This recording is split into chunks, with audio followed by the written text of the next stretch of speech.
This for travelers this morning. The Department of Transportation making a big announcement just moments ago that will save airline passengers an estimated $500 million.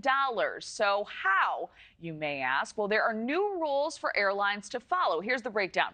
The first, how airlines process refunds. They must automatically refund your money when a flight is canceled or delayed by 3 hours.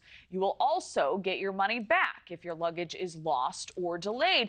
And if you purchase Wi-Fi on the plane and you can't use it, well, you get that money back, too. The second rule offers more transparency between the airline and the customer, protecting you from hidden junk fees. Joining us now is NewsNation travel editor Peter Greenberg. Peter, this is some good news for travelers, seemingly a win. How will the new rules help us all see exactly how much a plane ticket will cost, especially when it comes to baggage fees, seat selection, other various fees we're all used to being under the radar? Well, let's go back to the rule itself. What the DOT is saying this morning is really restating a rule that's already in effect. It's been in effect for years, saying that if the airline cancels your flight, you're entitled to an immediate refund in the form of the original form of purchase that you made, credit card or cash. It was in effect during COVID. What happened was a lot of airlines either didn't volunteer that information to passengers and instead led them to take credits or vouchers or future flight credits. That allowed the airlines to keep your money. The second rule says it applies to any airline that flies to, from, or within the United States, which means foreign carriers as well. And some foreign carriers were refusing to give refunds. One in particular, Air Canada, got caught by the DOT. They were fined $25 million.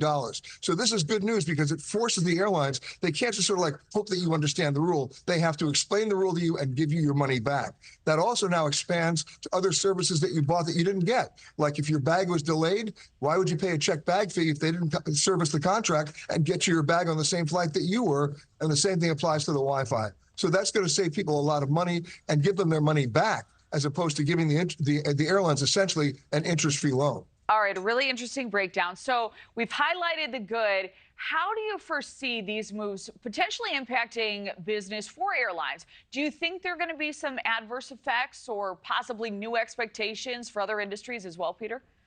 Well, the real bottom line here is that hopefully these two steps in terms of junk fees and refunds will be the first of a number leading to the first ever comprehensive airline passenger bill of rights that the DOT has been promising us for more than a year and a half. That's what we really need to see. But for the moment, the airlines can increase fares. They can increase fees. They're doing it already with baggage fees anyway. That you can't stop them about. What the DOT rule is doing now is forcing them to disclose them up front so that you're not looking at an airfare and then finding out that you're paying 3 times that amount in fees by the time you book your ticket. That's an important disclosure. Certainly, and it helps you make those decisions initially.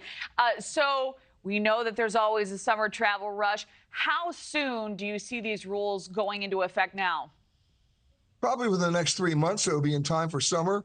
The real question is, how is the DOT going to ramp up the enforcement? Because remember, in the Air Canada case, they actually fined them $25 million, but that fine came in 18 months after the incident. They need to move faster on this, and I think this is a wake-up call for everybody that they're about to do that.